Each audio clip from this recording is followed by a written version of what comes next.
Welcome to The Self-Made Theory, the podcast that's all about innovating, overcoming, and prospering. We interview founders, entrepreneurs, innovators, CEOs, and other exciting people about their amazing business journey. Over to your host, Ben Campbell, for this week's episode.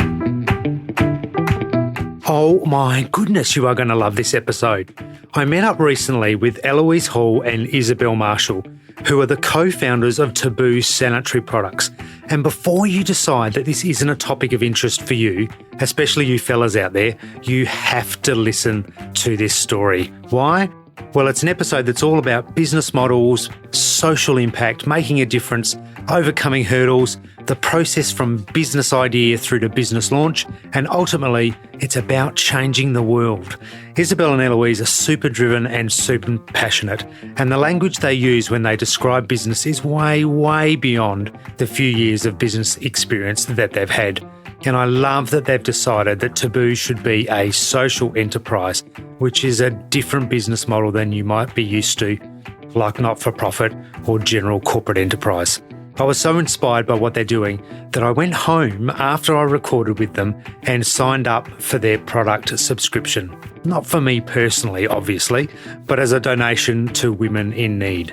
My name is Ben Campbell, and this is The Self-Made Theory. Isobel and Eloise, welcome to The Self-Made Theory. Thank you. Thanks for having us. All right, we're going to start with the elevator pitch. And Isobel, you've been nominated. I have. Off you go. Yeah. So Eloise and I started a social enterprise called TABOO Sanitary Products about 3 years ago. And TABOO sells organic cotton pads and tampons to Australian customers or customers in Australia. And we are committed to using our profits to fund menstrual projects overseas that primarily make sure girls get back into school. Cool. I'm going to come back to that. There's a few things to unpack. There's a lot in this story, which I'm really excited to ask you about. Let's just start with what a social enterprise is, because I think you might be my first social enterprise guest, which is a bit disappointing, right, that it's taken this long. But I'm excited to hear about what a social enterprise is. Yeah, go for it, Louise. So a social enterprise is really defined as a company that exists for a social purpose.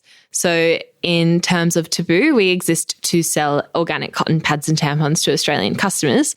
However, we have decided to dedicate all of our net profits to be contributed to charitable projects that support women in Sierra Leone and Uganda and keep girls in school. So our company exists like any other company in Australia, but we have a social purpose for our profits rather than a purpose for shareholders' profits. Great. So you need to make money. That's important because if you don't make money, you can't fulfill your overall purpose and mission of supporting people overseas. Exactly, yeah. So like any other business, you've got to be smart with your money and you've got to make some money along the way, but it's not to line your greedy fat pockets. Exactly. And we need to be sustainable. Yeah, we can't rely on donations or anything like that. We need to be self-sustainable so that we can then donate as much as possible. Yeah, that's a big difference between a social enterprise and a charity, is that we are able to support social causes with our profits from a business rather than simply donations from generous people. All right. So where did this all start? Because this is your first rodeo. You haven't started businesses before? No. I'm 22 and Eloise is 21. And you're not doing this full time. You're both studying or working part-time or? Both, yeah. Well, all three. So we're studying, working and running TABOO, yeah. All right. So where did the idea for TABOO start? Well, Eloise and I were school leaders at Walford, school in Adelaide. And we were sent off to a leadership conference at Bond University. And it was there that we, through the keynote speaker, Daniel Flynn, the founder of Thank You Water, we were introduced to the concept of a social enterprise by him. And we were pretty blown away by the idea. And we figured there's so much power in that market. So we thought, why don't we just create a product? And we started with that question, like what is in high demand? And we came to pads and tampons. Yeah. And then we thought we could sell our own brand of pads and tampons and use the profits to fund menstrual projects. And that was like a cool idea, but we didn't really know what issues were out there surrounding menstruation. So then we started researching. And at this point, we were in year 12, just starting year 12. And yeah, we didn't know much about it at all. And we were absolutely blown away by the stats and ultimately the effects of what we call period poverty. Yeah. So a girl not having access to safe pads, safe tampons, or appropriate products to actually soak up the blood. But on top of that, like the whole sanitary requirements behind that, like you need somewhere to wash, you need somewhere to clean, it needs to be hygienic. And then all the sexual education around it as well, reproductive diseases. There's so much that is impacted by a girl not having good menstrual health care. So can we talk about some of those stats? Because you've got some of those on your website, particularly around some of the places you support, Sierra Leone and Kenya. In Sierra Leone, girls miss around 50 school days every year due to their period. Yeah, and that's often attributed to the things that Izzy was just talking about, in that these girls, one, can't afford to splash out on pads because it is a luxury in a lot of these places, especially in a place where families are already experiencing poverty. Pads and menstrual hygiene products are not going to make the priority list on a shopping list. You're going to feed your kids before you can provide anything else. So it's very much overlooked, and that's a lot to do with the really intense stigma that exists in a lot of these countries. So periods are so shameful for these women that it's not anything they really want to even bring up. So yeah, they can't afford a lot of products, but that's only if they can access them as well, which is extremely rare. So in a lot of rural places, especially in Kenya, where we visited a couple years ago, a local store was not anywhere to be found near a school or a home. So to access these pads is really difficult.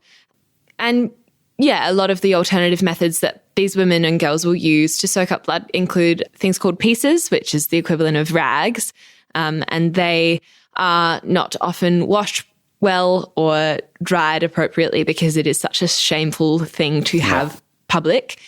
And they're just not reliable either. So when girls are using tree bark or cow dung or leaves or pieces to soak up their menstrual blood, they don't have the confidence to then walk into a school, get an education, and fear all day that they're going to bleed onto their dress, because if they do, the shame that they will experience from that they kind of wouldn't get over it. So all of these girls often just don't go to school when they do have their period, which is, as you were saying, is incredibly impactful to the point of a third or a fourth of their schooling.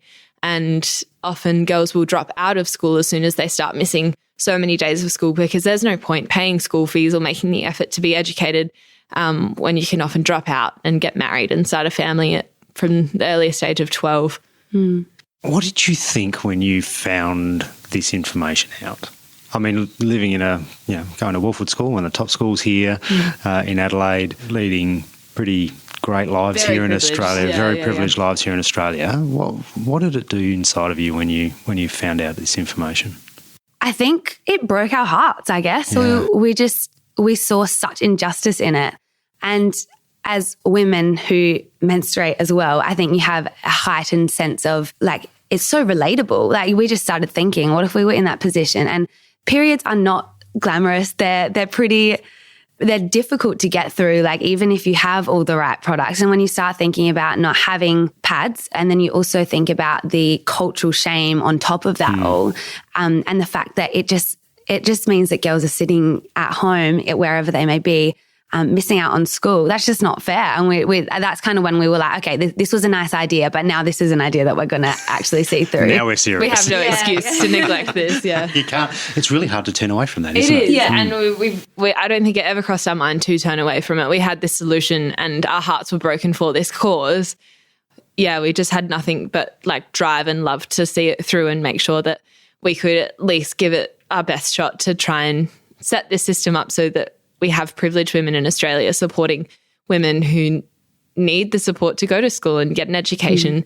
And I think the most heartbreaking part for us was knowing how much we appreciated our education. And I think with that comes so much freedom, and we never thought that we wouldn't be able to do anything because we had this one naive, I guess, idea of our future that we were just going to do whatever we want. But I think every girl deserves to know that they have a future and that they can look forward to their dreams. And we just knew that without an education, you can't really be so sure that you can fulfill your dreams. And the only reason to not get an education is your biology. We just thought that's ridiculous. Like, you can't help that. That's your body, and everyone deserves the really accessible support they need. And if anything, like, yes, it's your biological functions, but it's a biological function that is necessary for this human race to continue. So It's not even a bad one. We're all here because that happens. yes, Absolutely. exactly. And to be punished for that is just so outrageous. I was surprised. One of the things you said, nearly half the women in Iran think that it's a disease. Menstruation is disease. Yeah. And I guess that leads to the other huge aspect of period poverty is the miseducation and the stigma that still exists. There are so many places around the world that treat it as a disease or a punishment. There are so many myths that relate bleeding to impurity and dirtiness and even witchcraft. There are some countries which initiate the practice of menstrual huts, so women aren't welcome in the home when they're bleeding and they have to stay in this hut for the length of their period. And that often leads to hypothermia in some cases. Some women get bitten by snakes and aren't found for days because they're so dirty and you can't look at them, otherwise you'll be cursed. That these women are left themselves. So you've decided that a social enterprise is the way to go. Yes. You've now done the research and worked out there's this massive challenge that you need to lean into. What did you do after that? What was the next step? So this takes us to the end of year 12. We decided to focus on our exams. And all the parents listening went, yes, that's exactly what you should have done. So we got them out the way. And then we pretty much entered a competition around that time, a local one, all about giving young people a platform to pitch their business ideas. It's called Fish Tank, run by the Unley Council. It's a like mini version of Shark Tank, if you hadn't figured. So we pitched our idea purely just to see if people were positive about it, what the response was like, whether it had legs. Neither Eloise or I had ever done business or anything like that as a subject. So we didn't even know if it was a good model, things like that. So we pitched it. We actually won, got a little bit of seed funding. Awesome. And ultimately just a lot of mentorship came from that, a lot of encouragement. So that's when we decided to take a gap year to devote it to Taboo, just to see how far we could get it, I guess. And so did you have support for the gap year from others around you? Plenty, yeah. Good. Like as you said, we hadn't had any business experience, so we didn't know where to start. But we just knew that actually we spent a lot of time deciding if we were going to be a social enterprise, actually, even though that's where the idea sparked from. We thought, wow, this is such a big cause. Is this the best way to support this cause? And we spent about a year grappling the different business structures and whether we should register as a charity or a business. And then we decided we can make the most money by being the most profitable business out there. But instead of like everyone else giving our profits to shareholders, let's put this into where it's needed. So that's when we registered the company on my 18th birthday, because you have to be 18. had a glass of wine after. Illegal. But that's when we just started, we were daunted by all these big questions. Where do we find product to sell in Australia? What do we even sell? What do people want? How do they want it? Where do we sell it? How do we support this cause? A lot of that year was asking the question, what product are we going to sell and how are we going to get it? Obviously, that requires money as well. So we spent a lot of the time contacting various manufacturers. Ideally, we wanted a manufacturer in Australia. That makes a lot of sense. But our priorities were organic cotton products because we know that that's what our market wants and that's what they should want. It's healthier. Yeah. But we couldn't find a manufacturer in Australia that offered that, but also offered was able to create products for a private label. So we came across some real hurdles in that area. It took us a long time to finally find our manufacturer from Barcelona, actually, in Spain. So they're like an hour and a half out of Barcelona, and we made contact, didn't really expect any response, but got this amazingly positive response saying we'd love to share with you our company, and we looked into their products, and then kind of their values were so well aligned to ours in terms of prioritizing women's health, those values, the supporting like other businesses that they work with. So how long did it take you to find them? Probably a year since. And how many phone calls, emails? Quite a few. There were Plus probably emails. 10, 15 factories that we looked into quite significantly. And what was your evaluation criteria for other than organic, obviously? We did want it to be as environmentally conscious as possible, Yep. because that's something that we desperately need to focus on in the future and now. And thankfully, the factory that we are partnered with run off of hydroelectricity, so they have no carbon footprint on the production. Wow. And the boxes that our products packed in are made from recycled cardboard. So they have really thought through every single process of their factory to make it as environmentally friendly as possible. So that really sat well with us. Obviously, another piece of criteria was the affordability. We need to have a product that is accessible to a lot of Australian customers. And it is quite expensive when you put it into a year, for example, you're going to spend a fair bit of money. So we didn't want our product to be so highly priced that only the very privileged in Australia can afford it. We wanted it to be accessible for everyone. So our markups had to be reasonable. So yeah, pricing was something that we considered, and also just the friendliness and the, I guess, communication style of the factory we're working with, because we really respect the business that we run. And we hope that the partners that we have respect us in the same token and respect the work that we exist for. Yeah, right. And to be perfectly honest, that we were 18-year-old girls on the phone. Our voices were quite high. We sounded quite naive at points. We were very naive. Is that your opinion or their opinion, do you think? Well, it's one of those things where you listen to your voice at a recording, you're like, whoa, that's really high. That's Nobody likes their own No. voice. But in saying that, I think we got the response that a naive 17-year-old would get, or would be expected to get a lot of the time. We had people on the other end of the phone saying, sorry, sweetie, we can't help. Like they're treating us like a year 11 business project. kind of Yeah. thing. So it was really hard to be taken seriously. And there were times that we had to call on some older male mentors to give us advice and reassure us that we weren't naive young kids, that we actually had the passion there and it would work eventually. We have had to rope in some respected older men into some meetings to be taken seriously on the first initiative, which is really...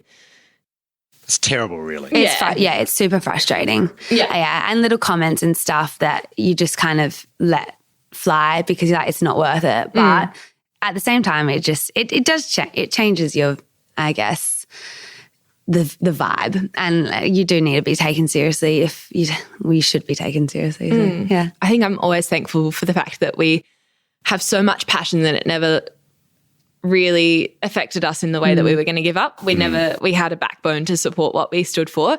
And so we just kept going. And when we did get comments that were quite offensive or just Belittling. Yeah. It would just fuel the fire in our bellies to keep going even harder. Good. And yeah. I love that. Yeah. I'm very proud of the little attention we gave a lot of people when they were really being belittling. So it's not about us. No. We exist for a mission greater than us and watch us thrive with it. Exactly. So have you worked out the way to determine the belittling comments versus the constructive criticism that you should listen to? Yeah. How can you tell the difference? Yes. I think it really comes with respect and assumptions. I remember we had a meeting with someone that assumed that Daddy paid for the first batch of product and said it in a very belittling way. And that just doesn't have respect. It doesn't come with the assumption that we made it ourselves or put the effort in ourselves. So that's instantly belittling. And constructive criticism, I think, we've always appreciated it, but it's constructive when it comes from a place of care, comes from a place of respect, and that the work that we are doing or have done is respected still, even though it might be criticised. I think you're exactly right. Assumptions is the main thing. Like we have plenty of older male mentors, and they have put in the time to know, like to understand our story. And so when they say things like question if we'd considered that or whatever, we know that's because they know that we haven't considered it. And so, there's a difference. And that's important. Yeah, and they're not just absolutely. putting you down. There's something there for you to listen to and have to think about. And they're giving us that time and constructive criticism because they know that we'll use it and do something with it and respect their opinion as well. Otherwise, why would they bother? When someone gives us constructive criticism from the right place, it's a compliment that they're trusting us with their advice and their time to then pursue our business in a better way. So you'd mentioned before about your engagement with an organisation overseas. Can you talk about how that started? So One Girl, Yep. not the manufacturer, outreach. So One Girl is this incredible charity. They work from Melbourne, but they work in Sierra Leone and Uganda. That was important to us just for communication means, I guess. Like we've actually visited their office and we've been able to speak to the women that run it in depth. I guess the reason that we chose to go with One Girl is because of their incredibly well thought out, holistic approach to getting girls back in school and women employed in the communities that they work in. They've identified a lot of the barriers that stop that from happening, one of which is the menstrual health care. But I assume there are plenty of others as well. Absolutely. Yeah. Are you a busy executive with not enough time to work on your business and fit in physical exercise into your day? As a business coach and mentor, many of the executives I work with understand that their most precious resource is time. On top of running their business and the demands of life in general, the challenge for many is fitting exercise into their busy lives. Harvard Business Review indicates your mental firepower as an executive is directly linked to your physical regimen. Exercise brings improved concentration, sharper memory, faster learning, prolonged mental stamina, enhanced creativity and lower stress. And that doesn't include all the physical health benefits as well. In response to this, we've launched Self-Made Cycling, our business and executive coaching services, conducted not in the boardroom but on the bike. It's a brilliant way to combine all the benefits of working on your business challenges while bringing you the physiological benefits of exercise. Years ago, a lot of business was conducted on the golf course. Today, it's time to handle your business on the handlebars. We cater for all levels of executives and cycling experience. Beginner, pro, entrepreneur, manager, CEO, weekly, fortnightly or monthly. We've got you covered. We've launched this service in January at the Tour Down Under in Adelaide, but can work with executives anywhere in the world using your smart trainer and platforms like Zwift. And don't forget to chat to your accountant. Did I hear someone say tax deduction? Visit our website, selfmadecycling.com.au or call 1300 Theory. Business and cycling, it doesn't get any better. So how do you manage profitability, cash flow, when you can contribute, when you can't, when you have to keep money in reserve for stock and those types of things? It's a great question. We only launched the sale of our product in August 2019. So we turned one in our sales just last week. That's exciting. It is exciting. And it went still very quickly. That's fantastic. Yeah. Well, most startups fail before the first year or two. So And with coronavirus. Yeah. So we've only been selling our product for a year. We really quickly brushed over how, actually we haven't really talked about how we made the money to start with. In 2017-18 summer holidays, we launched a crowdfunding campaign to afford our first batch of product. So it was quite a daunting task to raise minimum $48,000 in 1 month. 2 months. 2 months. 3 months. It was 2 months. To raise $48,000 in 2 months. And if we didn't raise that goal, we would have all of the donations would have been turned back to the donors. So we had to raise nearly 50 grand in 2 months. And thanks to our hugely supportive and generous community, we raised $56,000. And that was pretty much enough to buy our first batch of product. Wow. So that was incredibly helpful in... And was that a mix of straight donation with product as well for some of the backers, or was it just purely a donation piece? Purely donations, because that was enough money for us to buy our own private label from a manufacturer. So that means we were able to create our own brand of pads and tampons and ship them back to Adelaide and, started selling them in August. So what happened when your first shipment of product arrived? It was Actually, have a video. Yeah. It was a really stressful week because we threw our big launch party that week. So we probably didn't give it enough attention or excitement or celebration as it deserved, because it was like, let's quickly cram in 3 hours to unpack the container into our office. It was incredibly exciting to see it all together finally on our show. We had all of our friends come in and help us unpack the container. So we're all busy running in and out, and we did it pretty quickly, actually. We did, yeah. And then we were straight back to organising the launch party. Back to work. yeah, exactly. But yeah, in terms of cash flow, obviously we are a registered company. So first and foremost, we need to be sustainable and productive for years to come. So in this earlier startup phase, we're quite honest in that we won't be able to make a profit for a while, and we therefore won't be able to make a donation to One Girl. So now we're really trying to set our foundations in a place that they're unshakable and we can continue growing in the future. And the more profit we make, the more impact we have. So probably for the next year from now, we'll be more foundational purchasing and having a really reliable stock. And then from there, we can start excitingly donate our net profits to One Girl and see these projects happen. So who are you selling to?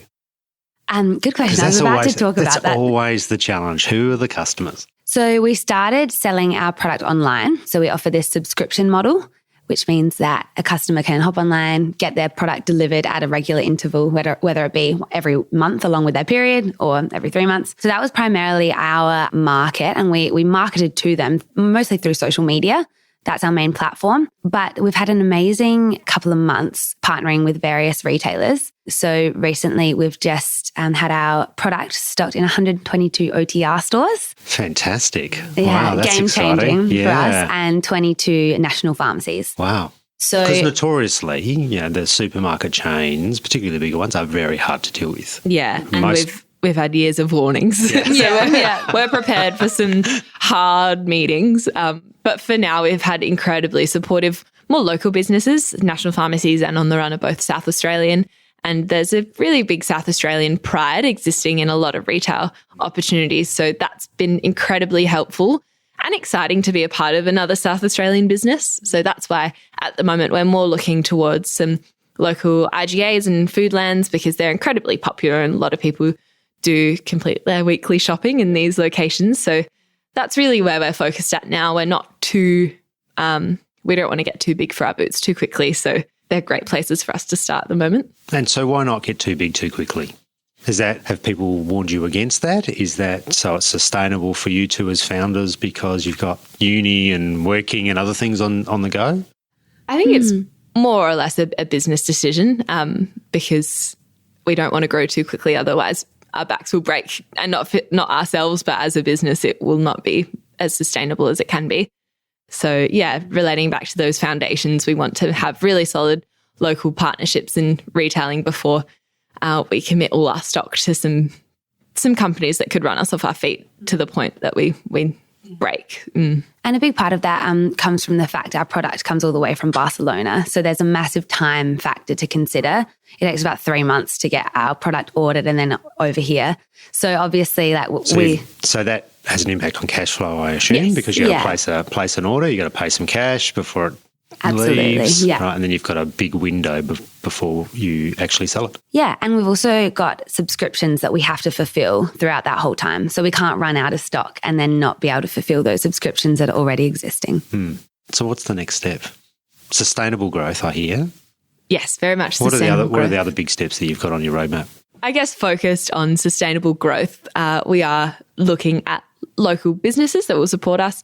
And then hopefully in the very near future, we can start looking into state.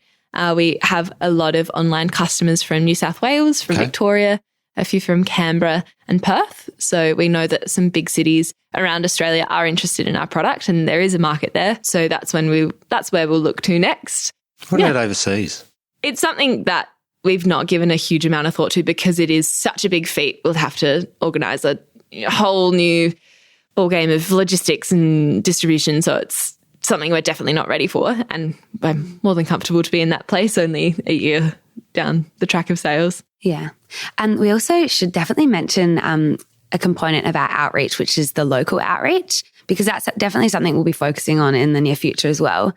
We have recognised that there's period poverty in Australia as well. And we were considering how do we approach that. And Eloise's boyfriend's mum actually came up with this idea because she was saying, I don't have my period, but I want to support somehow by buying your product. And so what we kind of were thinking about it, and why don't we get either postmenopausal women, men, people who don't bleed because of their contraception, why don't we give them the opportunity to buy the TABOO product on behalf of a woman in Australia who wouldn't otherwise be able to afford it? What an awesome idea. Yeah, we're pumped about it. Idea. Yeah. And it has flown. There are so many people who love to support. They want to support the business for one, but then the opportunity to support women who need access to product. And, you know, it could cost you as little as $5.90 a month, and someone has access to product for their month and they can continue with their days when they're bleeding. It's a really powerful opportunity to be a part of. And so how do they do that? Do they just go online? They basically sign up a subscription that supports that cause rather than have product delivered directly to themselves? Yeah, you click the little button, and we've I guess identified the groups that are at risk of period poverty, very much so like rural Indigenous groups, and also women experiencing needing the services of Vinnie's Crisis Centre, so like a crisis care, usually from a domestic violence background. But saying that, our program for local outreach is about to change quite dramatically because we've had a lot of interest, almost too many people wanting to donate product for us to actually give away. But also we've had, on the other flip side, a lot of organisations coming to us and saying, do you have product for this X, Y, and Z? So we'd love to match those donations and outreach up a bit better than we are currently. So that's going to change soon. Wow, that's exciting. Yeah, we've had health groups that work in rural parts of Australia ask us for product. We've also had schools, and I've got a lot of my family members have been teachers, and Mum, for example, has taught for 30 years, and she's often come home with stories about girls who can't afford product or their family can't afford product, and you get girls asking their female teachers for their product because that's their only other option to stay in school. Wow. And it's been really obvious to us from the start that period poverty is a huge issue in Australia, and we are so privileged in a global comparison, but it still exists because it is expensive and it's not a priority in a lot of homes. So we do not want to neglect the girls who miss out on school in Australia either. And yeah, we're really excited for this opportunity to support more organisations. At the moment, we only have partnerships with Vinnie's and NPY Women's Council. So in the future, we're going to reach out to a lot more organisations who do supply pads to women and girls in need. So talking about your outreach program overseas, how did you come to choose One Girl? That was a massive decision for us. This is the point of TABOO, so we needed to get it right. We did a lot of research throughout that gap year, looking into the various charities that have a menstrual support program or focus. We ended up going to visit two of the organisations in Kenya and India in 2018, in our first year of uni in the winter holidays. So we were there for 3 weeks. It was Eloise, me and Eloise's boyfriend, Sam. And that was completely eye-opening. We shadowed these organisations in rural Kenya and a couple of spots in India, found that there were very different issues going on in the two countries and the different communities. And we were so grateful for these organisations for giving us the time of day, but it wasn't the perfect fit. And we learnt so much on a personal level, and it certainly fueled our passion for the cause because there was very obvious and evident issues going on in the area of menstrual health care. But those organisations weren't a perfect fit for us. So then we did some more research from, I guess, Australia, and we came to an organisation called One Girl, who we love. Yeah, we heard about One Girl really early on our TABOO journey. I think the first year we were looking at who does this kind of work, and we watched a TED Talk by the founder of One Girl, and I remember watching the video and we just looked at each other thinking she's ticked every single box we care about in outreach, in one video. Yeah. So we went to Melbourne and we chatted with the One Girl team. And then, we went back home, did our own research, went to Kenya, India, and investigated a lot of other charities. And when we came back, we re-evaluated One Girl's mission and works and what they do and how they do it. And we fell in love with how thorough they were in every element of their outreach. So they have all these programs that exist to support girls at school and to stay in school in all these different ways. So they provide school resources, They provide mentorship about periods, access to pads in a small business, micro business way as well. So there's local economy supported. There are jobs invented for women in the community, toilets provided. They really think of everything. And we love how supportive it is of local economy as well. We know that it's a quite stressful phenomenon in that Western charities dump product and assisting resources into third world countries that don't stimulate local economy. So it is very thought through in the long term as well. And they're a really passionate team in Melbourne. So they're local. We can fly there. We can have a chat to them, learn about what they're doing in their space. And yeah, sounds like a perfect fit. Yeah. And the other important thing is that they work with local heroes, they call them. So people who are in the community, have experienced what it's like to be a woman in that place. And they run the initiative. So it's very much local driven, which is really important because the last thing we want is a culturally inappropriate, insensitive, method of outreach. What an amazing story. Sitting here now, can you think back to your year 11 and 12? Did you imagine that you'd be running this organisation back then? No. In short, I was trying really hard to get into medicine. So I was studying, my life was studying and obviously like our leadership positions and stuff. And life was very, I guess it seemed, looking back, like my life seemed so much smaller. Like back then? Like 4 years ago.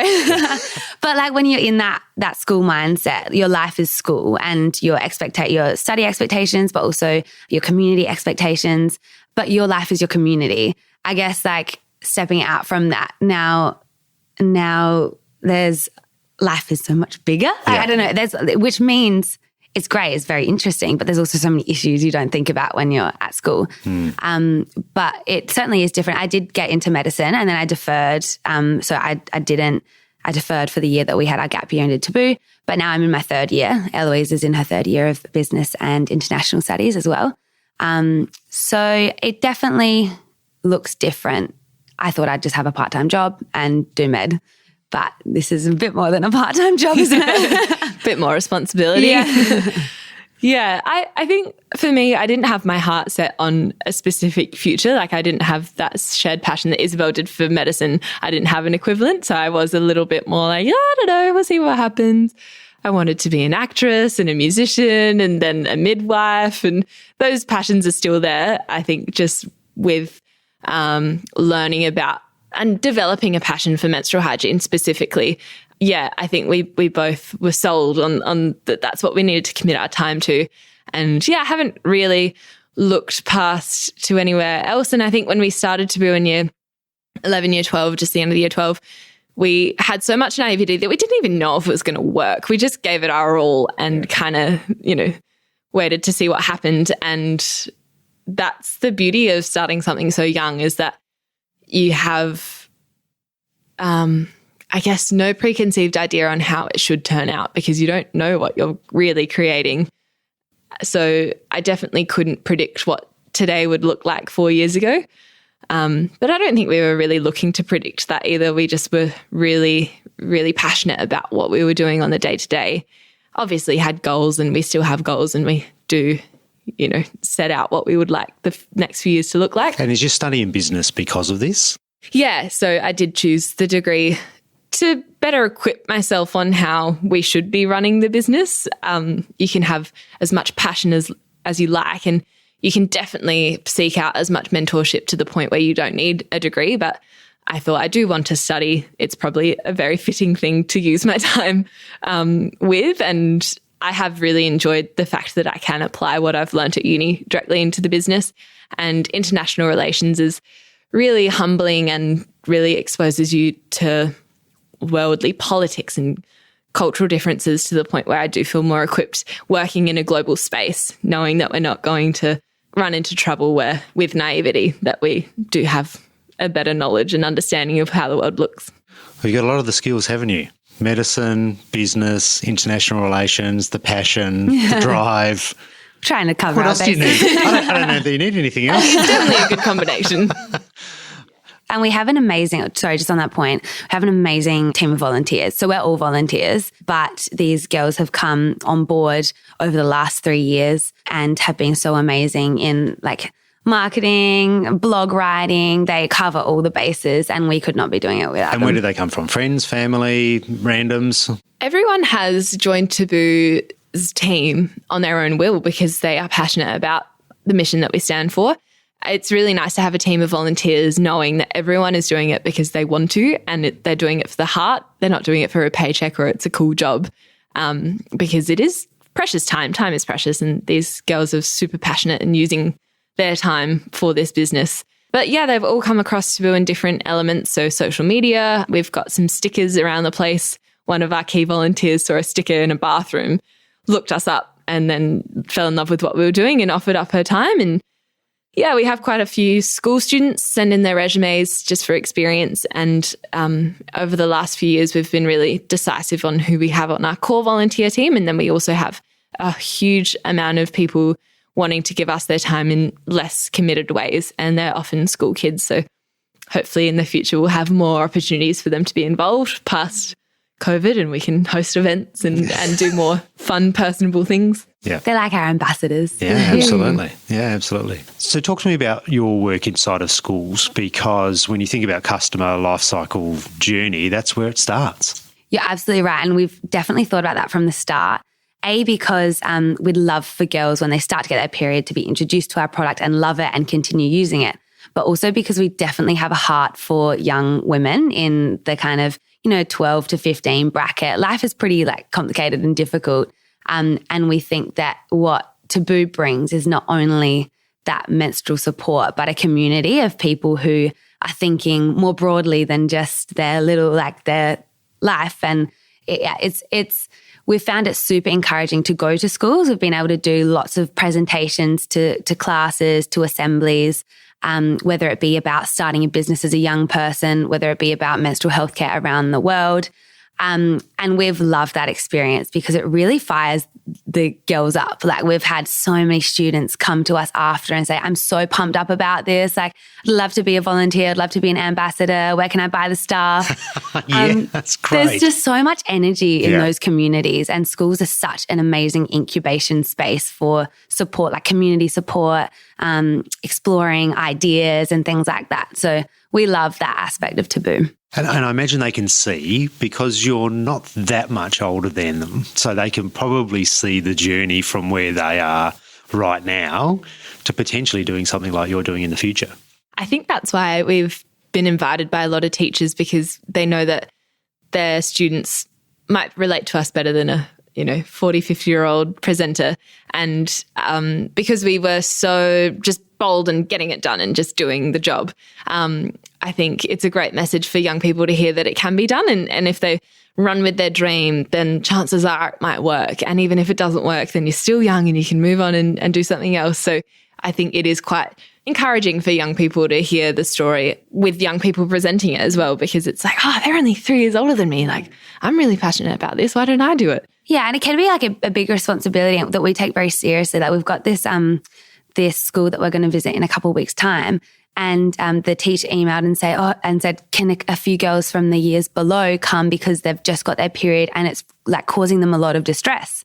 And it can be quite a distressing time, especially when you're one of the first girls in your year together and all of this. There's lots of questions. And so we want TABOO to offer hope in that situation as well. We want them to know that it's not something to be ashamed of. And that's why we're called TABOO. We want to smash the stigma. Girls should feel comfortable talking about it, asking their questions, and even just learning about the ins and outs about how amazing the biology is. And obviously, I'm very passionate about that. I love it. I think it's you're amazing. The medicine person.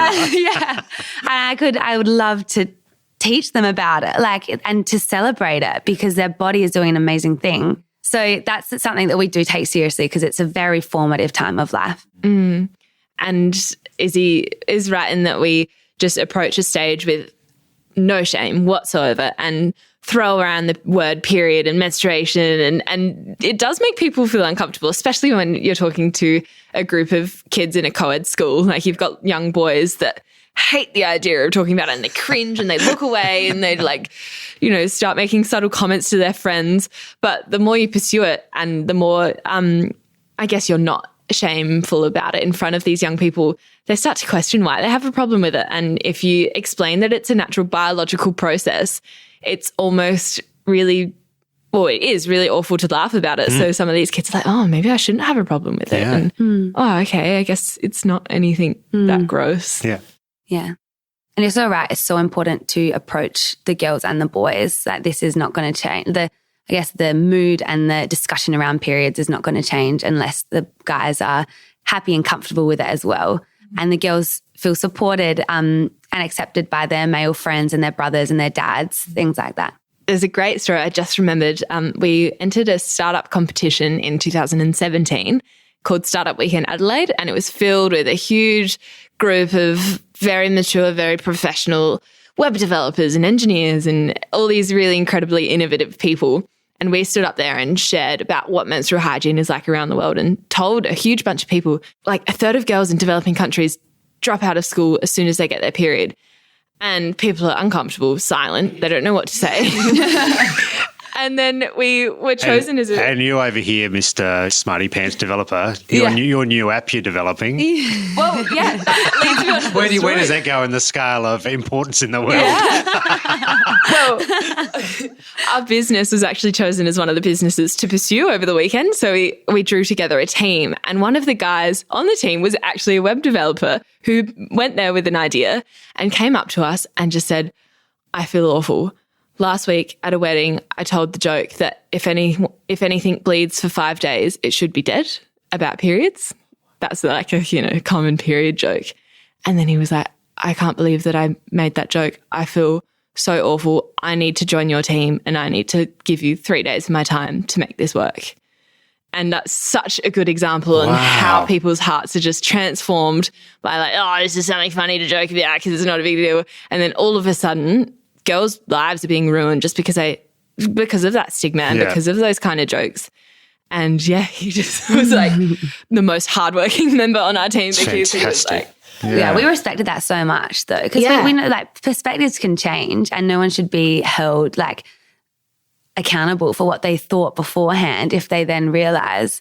So we were like encouraged by that transformation. Yeah, that's fantastic. It was such a great example of how we can continue to change people's hearts and continue to break that stigma and call people out on how they respect and treat the topic because it does impact a lot of people. And so many women will spend their whole life feeling ashamed of that process, which is such a waste of energy. It's something to be celebrated. And imagine all the wasted opportunities. Exactly. Yeah. I mean, all that, every hour of conversation we have that doesn't make a difference. Wasted energy, wasted hours of conversation or joke, right? It's actually something you could use productively to change the world. Well, congratulations on all the success you've had so far. It's really exciting. It is. We love it. I wish this was video because I'd love to for people to be able to see the smiles on your faces when you talk about what you're doing. So thank you very much for spending some time today talking about your amazing story. Thanks for having us, Ben. Yeah, it's a great chat. Thank you. Well, what do you think about that story? Are you inspired now or what? What a cracker story.